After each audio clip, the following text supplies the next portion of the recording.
একমাত্র সন্তান ছাড়া, ওই ব্যক্তি ছাড়া কেউ বলতে পারে না বেরাদার মা কার নাম। মা শব্দটা এমনই একটা মোহাম্মদ মধুর বাণী, এমনই একটা মা মায়ের জিনিস যে আল্লাহ নবী সরকারে মদিনা সাল্লাল্লাহু আলাইহি সাল্লাম বলছেন যে যার মা চলে গেছে, দেখবেন মা একটা এমনই জিনিস, ছেলের সাথে হয়তো বইয়ের কারণে মায়ের সম্পর্ক নাই, যদি ছেলে বিপদে পড়ে মা কিন্তু পাড়ার লোককে দিয়ে তাকে উদ্ধার করা, এর নাম মা। আপনি বাইরে গেছেন পরীক্ষা দিতে বা কর্ম করতে, এটা সবারই জন্য বলছে, আপনি কাজ করতে গিয়েছেন, তখন দেখবেন মা দিন গুনছে আমার বেটা অমুক তারিখে আসবে। এখনকার যুগে তো বুঝলেন আপনার কি আছে, দামি দামি লাইট আছে, মোবাইল আছে, হেনা তেনা আছে। তখনকার যুগে হ্যারিকেন ছিল, এনারা দেখবেন যেটা আমরা মাস্টার মশাইরা দেখবেন, আপনারা মুরব্বীরা দেখবেন, আমরা ওইসব দেখিনি। তো মা কি করবেন, যখন দেখবেন যে ছেলে আসছে তখন হয়তো তিনার নিজের স্বামীকে বলবেন, ও আমার আব্দুল্লাহ আব্বা মনে হয় ঘুষ করে আসতে 9টার সময় 8টার সময় ট্রেনটা চলে গেল, দেখো মনে হয় আমার ছেলে হয়তো রিক্সা ভ্যানে আসছে, অন্ধকারে রাত, চলো না তুমি আর আমি কিংবা তুমি যাও হ্যারিকেনটা নিয়ে আমার ছেলেটাকে পট্টায় মা। কিন্তু যে বিবির জন্য আপনি মাকে পৃথক করলেন, যে বিবির জন্য আপনি মাকে অন্ন দিতে মানা করলেন, যে বিবির জন্য মাকে আপনি পালা করে নিলেন 4 ভাই মিলে, যে বিবির জন্য মায়ে একবার করে বছরে 1 ভাই মিলে কাপড় দিলে সামনে ভাই আরেক বছর দিয়ে এই পালা করে নিলেন। বড় লক্ষ্য করুন বেলাটা, যখন আপনি আমি ছোট ছিলাম, মায়ের সংসারে যখন অভাব ছিল, ওই সময় মা বাবা ছিঁড়া কাপড় পরে ঈদ মানিয়েছে, খুশি মানিয়েছে, বাবা পুরানো লুঙ্গি পরে পরিষ্কার করে ঈদ মানিয়েছে, কিন্তু ওই ছেলের মুখে হাসি দেওয়ার জন্য পিতা মাতা ধাপ দেওয়া করে ছেলেকে নতুন লেবাস পরিয়েছে, এর নাম মা, এর নাম বাবা। আজকে আমরা মা বাবা ভুলে গেলাম, মায়ের হক আদা করতে পারলাম না। পৃথিবীর মধ্যে 2 জন ব্যক্তি মায়ের দুধের ঋণ শোধ করেছেন, একজন আমার নবী মুস্তাফা, দ্বিতীয় জন আমার ইমামে হাসান ও হুসাইন ছাড়া জগতে মায়ের ঋণ শোধ কোন বেটা পারেনি আর পারবে না। ফেরাদা ওই মা সন্তানকে বাবা করলো কি আগে নিয়ে আসলো, বাড়িতে এসে দেখবেন সন্তান ডাক দেয় মা, মা বলে আমার মনটা ভরে গেল, জোরে বলুন সুবহানাল্লাহ। মায়ের মনটা ভরে গেল।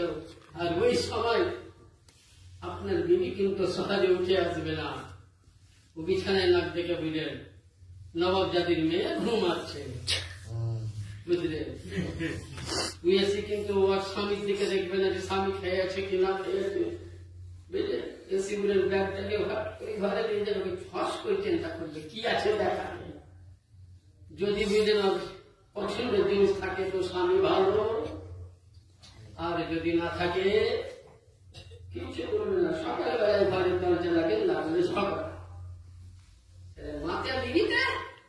তার জন্য নবী বলতেছেন, আরে উম্মতে মুহাম্মাদি তোদের জন্য গরিবদের জন্য হজ ফরজ নয়, বলছে তোরা হজ চাইতে বড় সওয়াব পাবি, জন্য বলুন সুবহানাল্লাহ। আল্লাহ নবী জিজ্ঞাসা করলেন ইয়া রাসূলুল্লাহ কি করে হতে পারে, বলছে বাড়িতে তোমার আব্বা আছে, বাড়িতে তোমার মা আছে, সেই মা বাবাকে তুমি করো কি একটা জানি নামাজ বিছাও, কিবলা মুখে বসাও, আর কিবলার দিকে পিঠ করে নামাজের মতন আদব করে এইভাবে তাহারিমা বসে বসে যেমন নামাজ পড়ো, এইভাবে তাহারিমা বেঁধে তুমি মায়ের চেহারা দেখো, বাবার চেহারা দেখো। বলছে 14 বার হজ করলে যে হজ মকবুল হজ হয়, যে হজ একজনের হজের দ্বারাই সারা পৃথিবীর হজ যাত্রীর হজ করতে হয়, মকবুল হজ করলে যার না স্বভাব আছে, মায়ের চেহারা বাবার চেহারা দর্শন করলে অতটাই স্বভাব আছে। আর আজকে লোকের ছেলেমেয়েরা প্রশ্ন করে, মনে সাহেব আমার বাপ তো নামাজ পড়ে না, তোর বাপ নামাজ পড়ে তোকে দেখতে হবে, তোর বাপ খারাপ কি বদমাস কি হারামি তোকে দেখতে হবে, তুই পিতা মাতার হক আদা কর, তোর পিতা মাতার হক আদা কর, কারণ তোর পিতা মাতা যেমন রেখেছে খোদার কাছে জবাবদিহি হবে, কিন্তু তোমার কর্তব্য হবে ছেলে তুমি তোমার পিতা মাতার হক আদায় করো। বেরাদা মায়ের সম্পর্কে হাদিস যদি বলা যায়, নবী বলতেছেন, দেখবেন প্রতিটা মাদ্রাসায় একটি কিতাব পড়ানো হয়, কিতাবটার নাম হলো অসুরের শাসী, শুধু কোরআনের ব্যাখ্যা, খুব পাতলা কিতাব। সেই কিতাবের মধ্যে কোরআন আয়াত আমি পড়বো না, অনেক সময়ের দরকার, কেবল পয়েন্টে পয়েন্ট আপনাদেরকে বুঝাচ্ছি, যেহেতু জলসা হয়, জলসা হলে আমাদেরকে হাদিস পড়তে হয়। আল্লাহ নবী বলছেন পিতা মাতাকে উফ বলছে, মাকে এইভাবে চোখ যদি কেউ বলো, বলছে তোমার জিন্দগির ইবাদত সব ধুয়ে ফেলো। কত ছেলে মাকে রাখি মানে, আবার বললেন পাথর চাপিতে খাসি কাপায়। হ্যাঁ, কত ছেলে বাবাকে খেতে নেই না, পাথর চাপড়ি মাথায় গিয়ে সিন্নি চলায়। হয়তো অনেকে মনীষা দেবনী হলো নাকি, আমার কথাগুলো খুব খারাপ শুনতে লাগবে, কিন্তু বাস্তবকে আমি তুলে ধরছি আজকে। আমি মানা করছি না, বলির দরবারে যান, বুজুর্গ দরবারে যান। নবী বলছেন পিতা মাতা হলো জন্মদাতা পীর, আর আল্লাহর বাড়ি হলো রাহা দেখানেওয়ালা পীর। তুমি আগে পিতা মাতাকে রাজি করো। তোমার মা খেতে পাই না, তাকে খাবার দাও। নবী বলছেন যেমন তুমি ছোট্ট ছিলে, ওই সময় মা মুখের মধ্যে চিবিয়ে চিবিয়ে তোমাকে অন্ন দিয়েছে। নবী বলতেছেন তোমার যখন মা বুড়িয়ে যাবে, পিতা বুড়িয়ে যাবে, দুইজনকে দুই পাশে বসাও, কোলে বসাও, তোমার মুখ দিয়ে খাবারকে চিবিয়ে চিবিয়ে মায়ের মুখে ভরে দাও। আর নবী পাক বলছেন মা কোন জিনিস, ছোট্ট করে একবার দরুদ পড়ি ইনশাআল্লাহ। মা সবাই আল্লাহুম্মা সাল্লি আলা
বিশ্বে হাফি।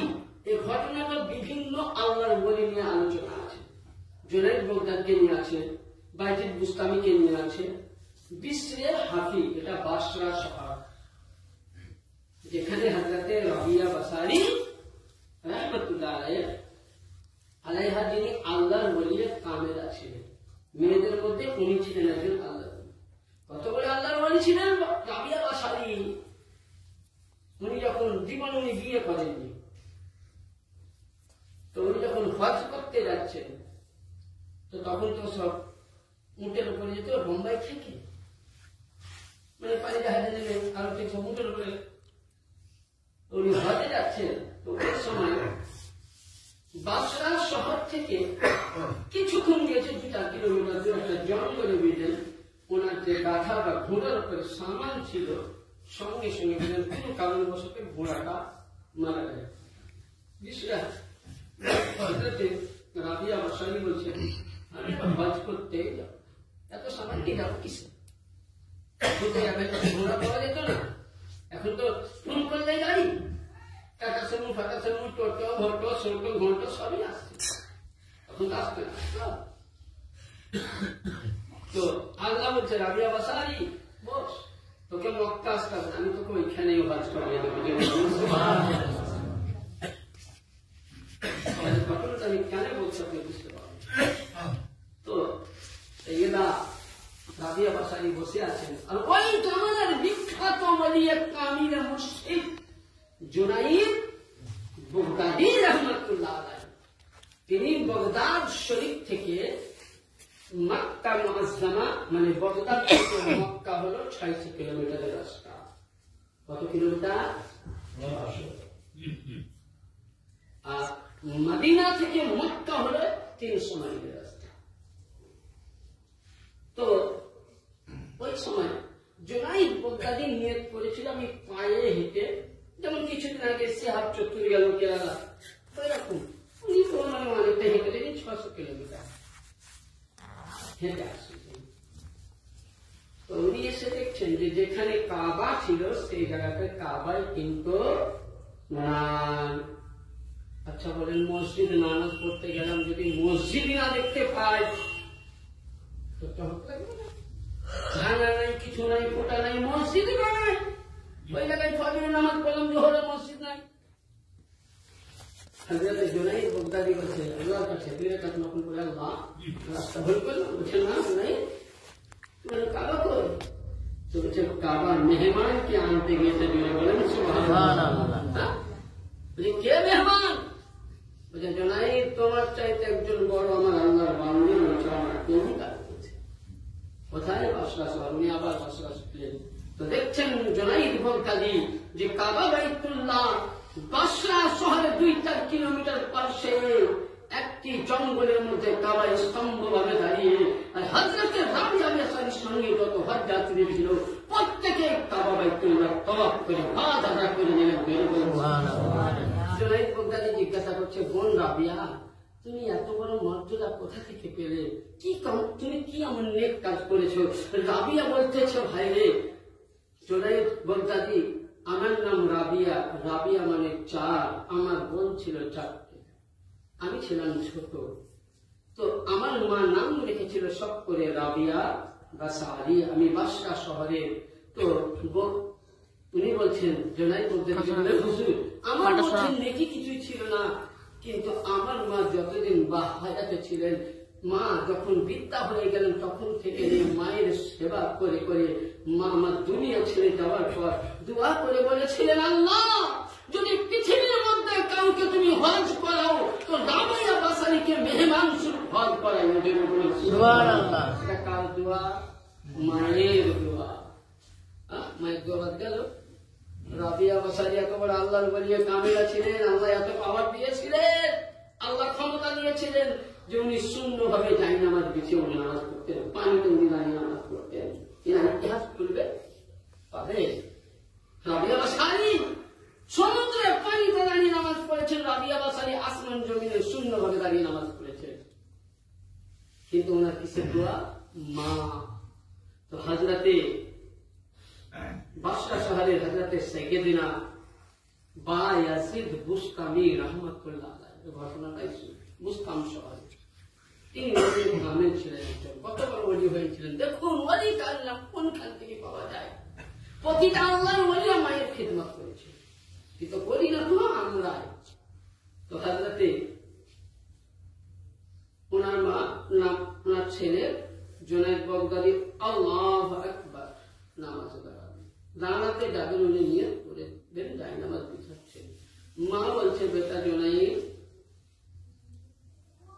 বাইজিদ বুস্তামি বলে আম্মি জান বলুন। বলে বেটা রে পানির জন্য আমার জিহ্বাটা যেন শুকিয়ে গেছে, ভিতরটা এক গ্লাস পানি দাও। আমি নামাজে দাঁড়ালে বলতাম মা সামনে পানি আছে তুমি ঢেলে খাও, বলতাম না আমি নামাজে দাঁড়াচ্ছি। কিন্তু একজন আল্লাহর ওলি নামাজকে কি করলেন? তার করলেন, বন্ধ করলেন। উনি জানতেন যে নামাজ কাজা হলে আদা করা যাবে, কিন্তু মায়ের মোহব্বত কাজা হলে আদা হবে। হযরতে রাবিয়া হযরতে জুনাইদ বাইজিদ বুস্তামি রহমাতুল্লাহ আলাইহি উনি করলেন কি, উনি ঘরে গেলেন, মসজিদে বা ঘাড়াতে পানি দেখছেন তো নাই। ওই সময় উনি সঙ্গে সঙ্গে বাইরে, আমাদের এখন তো হাতের কাছে টুটিতে হাত দিলে ঘুটি ভরা পানি আসে, কিন্তু তখন তো সেই কুয়ো থেকে পানি আনতে হতো। উনি একটা পাত্রতে পানি আনতে গেলেন, তো দেখছেন মা বিছানায় কি করছে,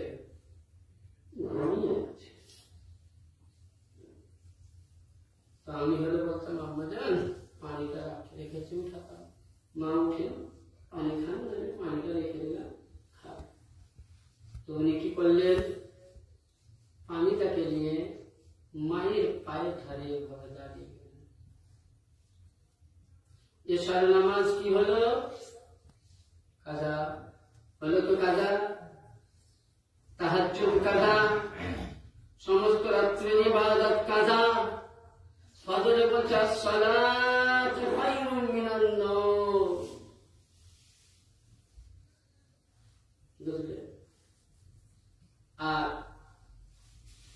একটা কথা বলি, কেউ রাগ করবেন না, মানে একজন বুঝলেন এমন করি আদান দিছে, বুঝলে, আদান যদি সহি না হয় তো নামাজ সহি হবে না। তবে একজন যেমন আদান দেবে আল্লাহ আকবার, আল্লাহ আল্লাহকে দেখলে খাওয়া এটা আল্লাহ পাখি যাবে, বুঝলে।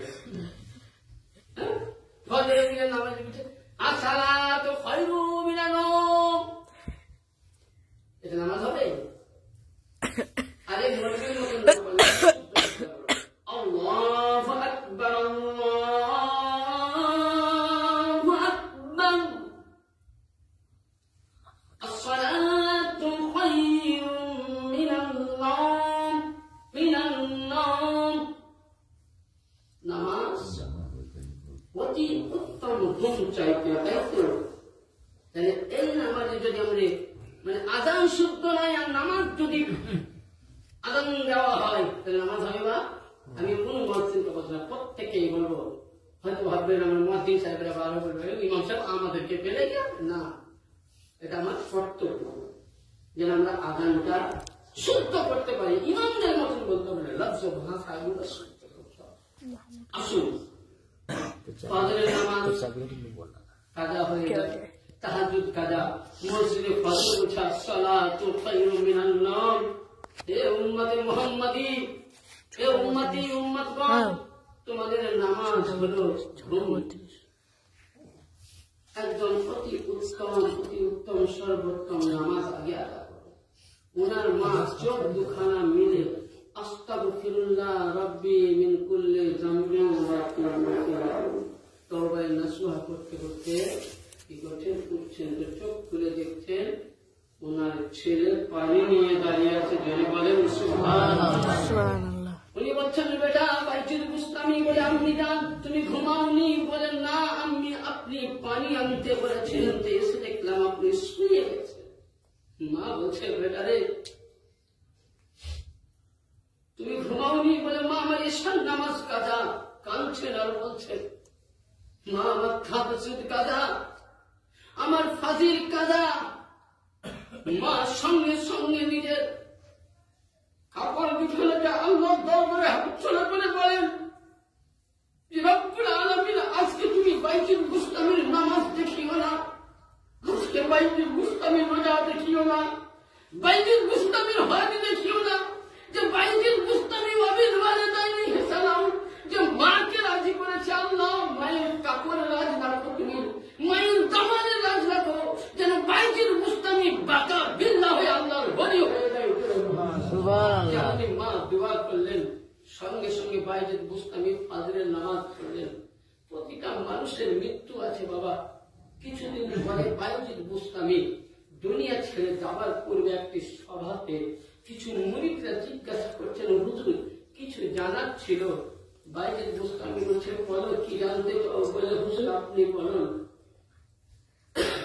হানাফি সাহেব কাকে বলে? বলছে যে পীর মুর্শিদ এবং মুরিদের মধ্যে মিল হয়ে যায়, পীরের সমস্ত কথা মুরিদ যখন মেনে নেয়, পীর আপনাকে কি আদর্শ দেয়? অনেকে বলে পীর সাহেবরা খারাপ দেয় না, যখন আপনি পীরের হাতে হাত দিয়ে, আর বুখারী শরীফের মধ্যে আছে পৃথিবীতে 4 জন আপনাকে বাপ বলে মানতে হবে, যতক্ষণ না 4 জনকে পিতা বলে মানবেন না ততক্ষণ আপনি মুসলমানই নন। 1 নম্বর আদি পিতাকে আদম, 2 নম্বর উম্মতে মুহাম্মাদীর বাবা ইব্রাহিম, 3 নম্বর পিতা মাতা, 4 নম্বর যে আপনাকে নবীর রাস্তা দিল প্রিয় মুর্শিদ। এই 4 জনকে যতক্ষণ না আপনি 8 জন আছে হিসাবে, কিন্তু 4 জনের ফরজ বলা হয়েছে, 8 জনের সুন্নাত বলা হয়েছে। আর নবী বলছেন আরূহ জাসাদা, আরূহ জাসাদা ইমামুল আম্বিয়া, yani সমস্ত আম্বিয়াদের রূহ জগতের বাবা মুহাম্মদুর রাসূলুল্লাহ। আদম নবী বাপের বিনি বাপের তৈরি, কিন্তু আদম নবীর রূহুর বাবা কে? নবী। ঈসা নবীর বাপ ছিল না মা ছিল? এর রূহুর বাবা কে? নবী।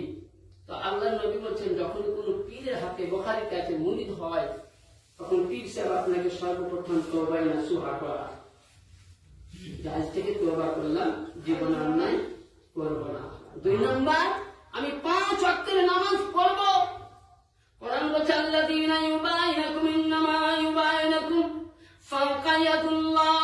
ও নবী, যারা আপনার হাতে হাত দিয়া, যারা আপনার অনুসরণের হাতে হাত দিয়া বাইয়াত গ্রহণ করেছে, নবী স্বয়ং সে আল্লাহর হাতে হাত দিল। সূরা ফাতিহা 26 পারাতে 39 নম্বর আয়াত। ওই সময় বাবা 5 ওয়াক্ত নামাজ পড়বে, আমরা বলেছি মা বাপকে ভাত দিব জি, কিন্তু যতটা মুরিদ হয়ে সেই একটাও নামাজি নয়। তাহলে বলে পীরের হাতে হাত দিয়া মানে আল্লাহর হাতে হাত, তাহলে কার সঙ্গে গাদ্দারি করলাম? আল্লাহর সঙ্গে। আমাদের দোয়া কবুল হবে? হবে? আমাদের দোয়া পানি হয় না কেন? মৌলবি হোক, পাবলিক হোক, পীর সাহেবের হাদিস হোক, সবকে নিয়ে করছি, কেন হয় না? বলতে চাইছিলাম ফানাফি সাহেব মানে যে পীর ও মুর্শিদের সঙ্গে মিল হয়ে গেল, পীরের সমস্ত কথা মানব। 2 নম্বর হচ্ছে ফানাফি রাসূল বলছে যে রাসূলুল্লাহ পর্যন্ত পৌঁছিয়ে দিল। ফানাফিল্লাহ যে আল্লাহ পাক নবীকে ভালোবাসলো, নবীর আওলাদকে ভালোবাসলো, নবীর পরিবারকে ভালোবাসলো, আহলে বাইত পাককে ভালোবাসলো, গৌসে খাজাকে ভালোবাসলো, আল্লাহর ওলিকে ভালোবাসলো। গৌসে শাহী পাক থেকে নিয়ে মওলা পাক অব্দি আমার প্রিয় মুর্শিদ পাক আহলে বাইত পাক আলী রাসূলকে যারাই ভালোবাসলো, আল্লাহ আর কি বাকা বিল্লাহ বলছে। এটার মানে আমি তোমাদেরকে বলবো না, আমার জায়গাটা যে পড়ে তার কাছে জেনে নিন। প্রতিটা মানুষের ইন্তেকাল হয়, কিছুদিন পরে বুঝলেন বায়াজিদ বুস্তামি ইন্তেকাল করলেন, বললেন ইন্না লিল্লাহি ওয়া ইন্না ইলাইহি রাজিউন। জানাজা পড়ার জন্য হাজার হাজার লোকের সমাগম হয়। জানাজা করতে গিয়েছেন সকলে, ইমাম সাহেব দাঁড়িয়ে আছেন, গ্রামবাসী দাঁড়িয়ে আছেন, বলে না হুজুরের হুকুম, পশ্চিম দিক থেকে একটা লোক আসবে, জানাজা পড়াবে। যাই হোক, পশ্চিম দিক থেকে আসলেন, উনি জানাজা শুরু করলেন। জানাজা হলো, ওনাকে মাটি দেওয়া হলো, মানে কবর দেওয়া হলো। দেখবেন সৌদি আরবের কবরের নিয়মটা আলাদা, আমাদের কবরের নিয়ম একটু আলাদা। ওখানে বেশিরভাগ সন্দুক কবর দেওয়া হয়, মানে বগিনী সন্দুক, মানে ডাইরেক্ট সন্দুক নয়, এটা হলো লম্বা সন্দুক, এটা হলো বগলি। আর বেশিরভাগ ওনাদের যদি লম্বা সন্দুক দেয় তো মাটিতে দেয়, না বাক্সের মধ্যে দেয়। কারণ আপনার যে হাদিস আমরা হজ করতে যাই জিজ্ঞাসা করবেন, প্রতিটা ওয়াক্তে 50 টাকা করে দেওয়া হয়, প্রতি ওয়াক্তে। দেখবেন ইমাম সাহেব ওখানকার একজন দাঁড়িয়ে গেল, আসসালাতুল জানাজাতুল ফরজুল কিফায়া ইলাল মুসলিমিনাল জামাত। বলতে চাইছেন যে জানাজার নামাজ হবে, দয়া করে আপনারা কবর দিয়ে দিল। 2 থেকে 4 ঘন্টা পর আপনাকে যে খবরে শোয়া হচ্ছে, ওই কবরে পানি মেরে আবার লাশটা মানে পানির তল দিয়ে সমুদ্রে পড়ে যায়। আবার ওই বাক্সটাকে উঠিয়ে আপনাকে দাফন করানো হয় ওই কবরে। তো জায়গা পাবে জান্নাতুল বাকিতে। তো ওই সময় তো ওনার জানাজা হলো, ওনাকে দাফন মুবারক করার পর, মাটি দেওয়ার পর সকলে মিলে দোয়া করছে। এবার যখনই আমরা জানাজাতে দোয়া করি, কথা বাজে না? জানাজাতে কত দোয়া আছে আল্লাহ নবী করেনি। আচ্ছা, খাদিজাতুল কুবরা কে? নবীর স্ত্রী তো, হ্যাঁ নবীর স্ত্রী কিনা? আচ্ছা, উনি জান্নাতি না জাহান্নামী বলে? কি আপনাদের কথা কি বলে, জান্নাতি না জাহান্নামী? জান্নাতি। উনি কার মা ছিলেন? ফাতেমা কুজ জোহরার মা। আর নবীর প্রথম স্ত্রী খাদিজা পাক যতদিন হায়াতে ছিলেন ততদিন উনি কিন্তু বিয়ে হ্যালো খাদিজাতুল কুবরা যখন ইন্তেকাল করবেন তো নবীকে বলছেন ইয়া রাসূলুল্লাহ ইয়া হাবিবাল্লাহ, আমি তো ইন্তেকাল করবো বুঝতে পারছি, তো নবী আমি যখন দুনিয়া ছেড়ে চলে যাব তো আমার কাফন যেন আপনার জামা কাপড় দিয়ে হয়, যদি বলেন আপনার জামা কাপড়ের কাপড় নয়। নবী পাক বললেন তাই হবে। আল্লাহ পাক বলেন না রাসূল, আপনাকে জামা দিয়ে কাপড় দিতে হবে না। তো বলে কেন? আল্লাহ পাক বলছেন আমি খাদিজাতুল কুবরা যদি ইন্তেকাল করবে, খাদিজাতুল কুবরার জন্য জান্নাত থেকে আমি কাফন তৈরি করেই পাঠিয়ে দিব। সুবহানাল্লাহ। যে খাদিজাতুর জন্য কাফন আল্লাহ জান্নাত থেকে দিচ্ছে, সেই রমণী কি জাহান্নামী হতে পারে বাপজিরা?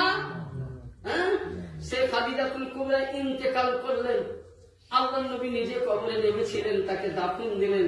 দেওয়ার পর নবী আমার সহ সাহাবায়ে কেরাম মিলে, মদিনাবাসী মিলে খাদিজাতুল কুবরার কবরে দাঁড়িয়ে সূরা ইয়াসিন, সূরা মুজাম্মিল, সূরা রহমান, বিভিন্ন কোরআনের আয়াত করে উনি দোয়া করেছিলেন। হাদিস বুঝা গেল যে মাইয়াতকে মাটি দেওয়ার পর তাদেরকে সামনে নিয়ে একত্রভাবে দোয়া করা নবীর সুন্নাত। যেহেতু খাদিজা জান্নাতি ছিল, তবে নবী রাস্তা দিলেন যে খাদিজা জান্নাতি উম্মতে মুহাম্মাদি, এটা তোমাদের জন্য রাস্তা দিলাম, তোমাদের আজকেও গ্রামবাসী বললে মাটি দেওয়ার পর তোমরা দোয়া করো। জানাজার নামাজ তো দোয়া হয়ে গেল। আরে হ্যাঁ, যে দোয়াটা পড়ো আল্লাহুম্মা গফির লিহাইয়িনা মাইয়িতিনা ওয়া শাহিদিনা ওয়া গায়িবিনা ওয়া সাগীরিনা ওয়া কাবীরিনা ওয়া যাকারিনা মান শাআনা আল্লাহুম্মা মান আহইতাহু মিন্না ফাহিম ইসলাম মান তাওয়াফাইতা মিন্না ফাতাওয়াফাহু আলাইনা। এটাও একটা দোয়া, কিন্তু নবী বলছেন এটা কখনকার জন্য। আমরা যখন দোয়া করি আল্লাহুম্মা গফির লিহাইয়িনা মাইয়িতিনা, আল্লাহ বখশা জীবিতকে, মুর্দাকে, হাজিরকে, নাজিরকে, মরাকে, সরাকে সব আল্লাহ বখশা। যারা ইসলামে আছে তাদেরকেও, যারা নাই আল্লাহ তাদেরকেও নিয়ে এসে বখশে। কিন্তু সবাইকে আহ্বানের জন্য দোয়া করা হয়। আর নবী একটা না অনেক হাদিস আছে, নবী আমার অনেক সাহাবীকে নিয়ে অনেক জায়গায় দোয়া করেছেন।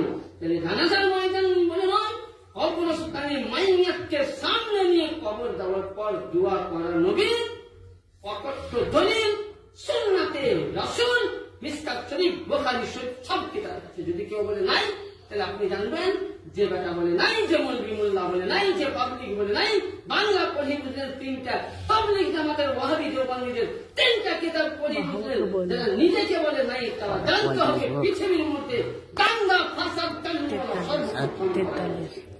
ইসলামের দুশমন, হাদিসকে মানে না, কোরআনকে মানে না। কারণ নবী তো হাদিসে কোরআনে আছে, নবী দোয়া করেন কোরআন করবে, কোরআন শরীফে বলে নাই। আরে কোরআন বুঝতে হবে। হ্যাঁ, আচ্ছা কোরআন শরীফে কি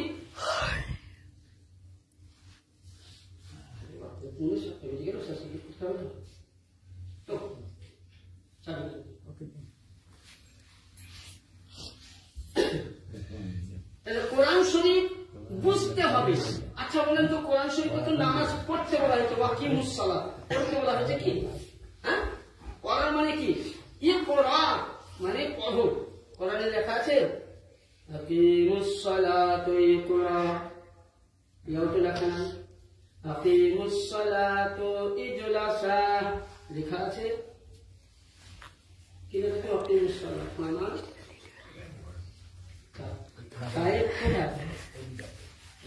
কায়েম আর পড়া আলাদা জিনিস।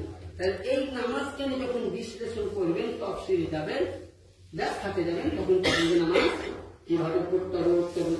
তাহলে কোরআন হলো সংক্ষিপ্ত। দেখুন মাস্টার সাহেবরা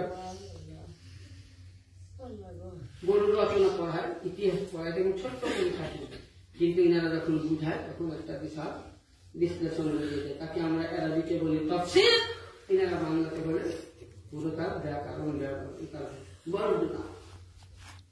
কোরআনকে খুঁজতে জানতে হবে। আমার নতুন মৌলভী সাহেবকে যদি সমুদ্রে নামিয়ে দিয়ে বলেন মৌলভী সাহেব তুমি মতি খুঁজে তো পাবো, যে পাইলট পানি জাহাজ চালায় তারও ক্ষমতা হয় না।